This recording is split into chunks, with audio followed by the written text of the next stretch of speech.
Bonsoir à toutes et à tous, bienvenue sur Monaco Info, nous sommes le samedi 1er juillet, voici les titres de ce journal. Le gouvernement princier poursuit son soutien au commerce et restaurants avec l'application Carlo. Son cofondateur Armand Barry nous donnera les principaux indicateurs montrant l'ampleur du phénomène. Nous recevrons également dans ce journal un commerçant. Christophe Caïteux va revenir sur le début de la saison estivale à Monaco. Monaco qui pourra voir désormais accoster des méga-yachts de plus de 150 mètres. Nos équipes vous en diront plus sur les nouvelles installations du port Hercule. Côté sport, nous irons à la rencontre de deux cavaliers du jumping international de Monaco. Et enfin, Émilie Rousseau nous donnera des nouvelles des athlètes en lice aux Jeux méditerranéens. Je vous le disais en titre, le gouvernement princier a annoncé hier poursuivre sa prise en charge du cashback et des frais de plateforme de l'application Carlo. Une manière de réaffirmer tout son soutien aux 426 commerçants partenaires. Armand Barry, bonsoir. Bonsoir. Merci beaucoup d'être avec nous. Je le rappelle, vous êtes le cofondateur de l'application Carlo. Alors déjà, pour débuter, est-ce que vous pouvez nous expliquer son fonctionnement ? Oui, tout d'abord, merci de nous avoir invités. Et alors, Carlo, c'est une application mobile de paiement. Les gens, ils relient leur carte de crédit, ils se présentent devant le commerçant avec l'application, ils payent via un QR code et ils reçoivent 5% de cashback qui se bloquent sur l'application où ils peuvent les accumuler et le redépenser dans les magasins partenaires de la même ville. Concrètement, Armand, cette prise en charge financière du gouvernement permet de continuer la redynamisation du commerce local. Exactement, ça nous a permis d'augmenter considérablement le nombre de commerces, mais aussi de toucher différentes catégories. Ça va du service à la vente de produits. Et également, on remercie le gouvernement de nous accorder la confiance pour mener le projet à bien, mais également du soutien qu'il apporte au commerce de proximité. Alors depuis sa création en 2020, l'application a justement généré 2,2 millions d'euros de cashback dont la quasi-totalité a été redépensée par les utilisateurs. C'est un vrai succès, il faut le dire. Exactement, ça permet vraiment de dynamiser l'économie dans la mesure où ils reçoivent de l'argent qui se bloque sur l'application et qui est à utiliser. Donc du coup, ils vont plutôt privilégier les commerces monégasques plutôt qu'aller ailleurs que Monaco. Alors, concernant le volume de chiffre d'affaires que l'application génère, je crois que c'est considérable, Armand. Oui, c'est assez considérable. C'est un bon impact sur la ville, mais également aux commerçants. Je pense que ça attire pas mal de clientèle à n'importe quel commerçant et ça lui permet de générer un bon chiffre d'affaires de côté, en plus que les cartes de crédit et les espèces qui sont utilisées. On aimerait devenir un moyen de paiement privilégié à Monaco et que les consommateurs monégasques s'y habituent clairement parce qu'on est là sur le long terme. Alors pour être très concret, combien d'utilisateurs aujourd'hui utilisent l'application ? Et une autre notion importante, est-ce que ces utilisateurs sont fidèles, c'est-à-dire utilisent-ils régulièrement l'application ? Oui, on a à peu près 32 000 utilisateurs aujourd'hui et il y a plus d'un tiers qui l'utilisent chaque mois. Donc on a des transactions régulières. Aujourd'hui, on a plus de 1000 transactions par jour. Donc c'est vraiment quelque chose ça devient une habitude de consommation chez les gens qui utilisent Carlo.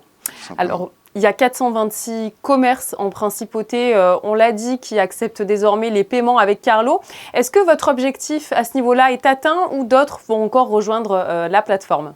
Non, il y a encore beaucoup de commerces à récupérer. Il y a plus de 825 commerces à peu près, selon les derniers chiffres que j'ai pu voir.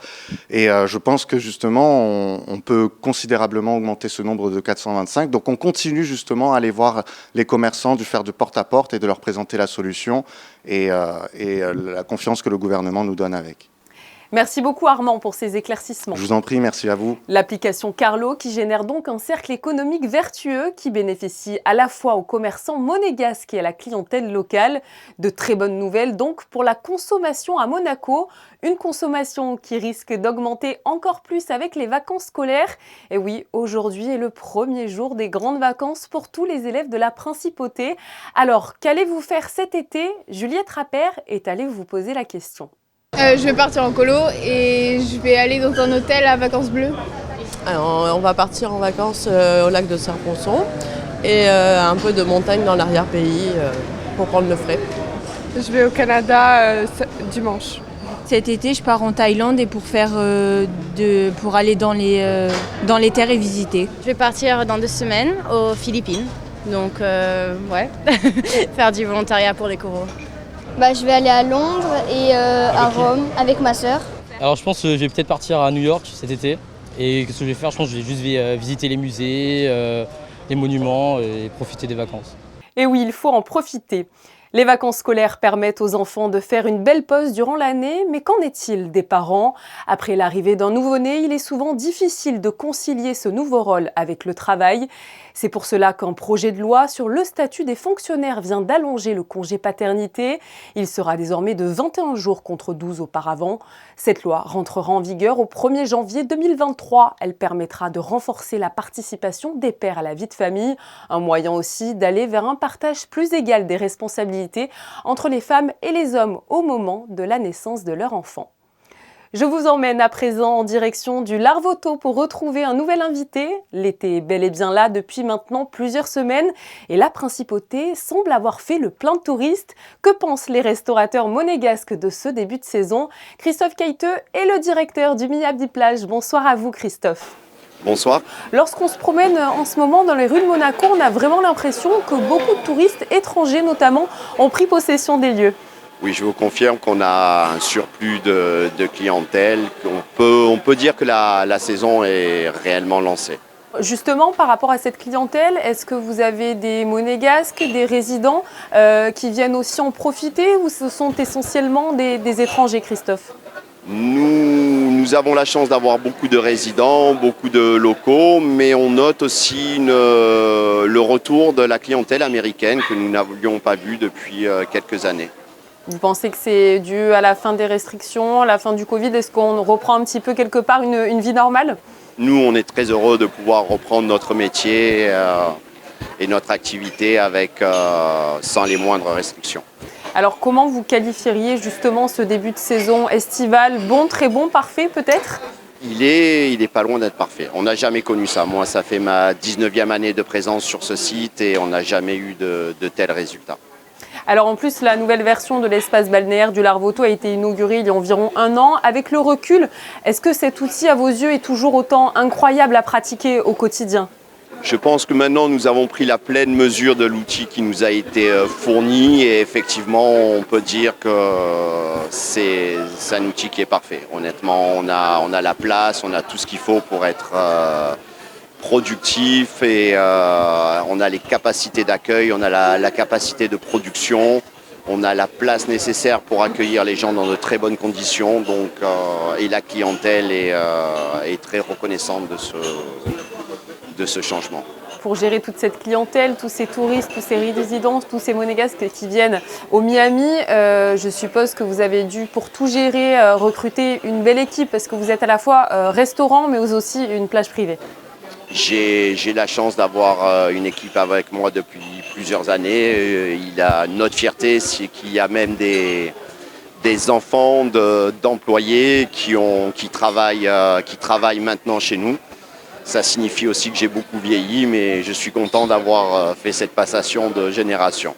Alors pour finir, Christophe, est-ce que vous pouvez nous mettre un petit peu l'eau à la bouche? Quel est le plat ou les plats du moment incontournables au Miami?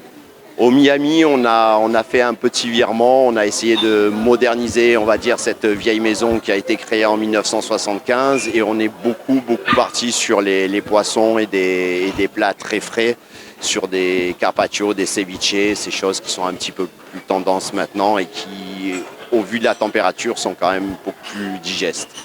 Merci à vous Christophe d'avoir été avec nous. Je vous remercie, je vous souhaite une agréable fin de soirée, merci beaucoup. Et surtout, on vous souhaite une très bonne saison estivale au Miami Plage. Nous restons au Larvoto avec de drôles de figurines qui ont un peu surpris les passants, il faut dire. L'installation des sculptures du chat de Philippe Geluck a déjà commencé et ces chats en 3D resteront à Monaco jusqu'au 2 octobre. Cette exposition était un souhait du prince Albert II. Ainsi, 20 sculptures en bronze, chacune mesurant environ 2,7 mètres de haut, couvriront la promenade du Larvoto pendant tout l'été. Depuis 3 semaines, une imposante barge était visible à l'entrée du port Hercule. Elle vient de terminer sa mission hier, mais justement, quelle était la raison de sa présence et surtout la nature de ses travaux? Alexandra Pani et Orazio Gaggino sont montés à son bord juste avant son départ et vous expliquent les aménagements qu'elle a permis d'apporter. Opération séduction pour le port Hercule, objectif offrir un accueil 5 étoiles au méga yacht en période d'hivernage. Remontant un peu dans le temps, la digue Régnier 3 arrivée en 2002 permettait alors de protéger le plan d'eau, de développer l'offre de moyenne et grande plaisance et surtout pour l'époque d'ouvrir la principauté au marché des croisières. Aujourd'hui, la volonté est de recentrer cette dernière activité sur les croisières dites de luxe et de réduire de 30% le nombre de bateaux avec une interruption du trafic de mi-novembre à fin mars, ce qui permet alors à la société d'exploitation des ports de Monaco d'accueillir sur cette période des méga-yachts, ces navires particuliers imposant de 150 mètres de long en moyenne. Pour les accueillir, la digue n'était pas bien équipée. Donc on a, par différentes opérations et différentes entreprises, on équipe le nez de quai et là aujourd'hui c'est les mouillages. Donc un bateau, quand il est amarré, longside, son souhait principal c'est qu'on puisse l'écarter. Et pour pouvoir l'écarter, il faut qu'il puisse avoir un système d'amarrage côté chenal. Et donc là ce qu'on crée, c'est 4 énormes corps morts qui permettent par des bouées sous-marines aux bateaux de venir amarrer leurs amarres, accrocher leurs amarres et pouvoir s'écarter et être donc en sécurité, en position comme ils le souhaitent. Pour assurer un amarrage de ces géants des mers, 4 corps morts ont été installés pour un poids individuel de 200 tonnes. Les châssis abritent des cagettes remplies de coquilles d'huîtres qui serviront d'habitat aux écosystèmes marins. Ils sont immergés à près de 50 mètres de profondeur à l'aide d'une grue, puis c'est un plongeur scaphandrier qui guidera cet impressionnant bloc jusqu'à sa position définitive. Ces nouvelles infrastructures permettront aux unités de s'amarrer selon 2 différents schémas. En longside, comprenez le long du quai. Des travaux d'aménagement sur le quai ont également débuté. Ils permettront d'acheminer les puissances électriques nécessaires, des alimentations en eau et le raccordement pour l'évacuation des eaux usées, mais aussi les branchements télécoms. On est amené à fermer le port pour bouger la barge et elle travaille quand il n'y a pas de bateau de croisière pour qu'on puisse toujours, une fois qu'elle est en place, avoir un trafic. Ça a duré 3 semaines, donc cette partie est spectaculaire, mais tout le reste va continuer de se poursuivre jusqu'au mi-novembre. Des travaux réalisés par plusieurs entreprises monégasques. Le port Hercule pourra ainsi accueillir pour la saison d'hivernage 2022-2023 ces colosses marins en toute sécurité et leur apporter tout le confort à quai. La Longines Pro AM Cup a fait vibrer le port Hercule cette année encore. Unique en son genre, cette épreuve de relais et de charité associe un cavalier professionnel et un cavalier amateur sur des hauteurs de 1,15 m et 1,30 m.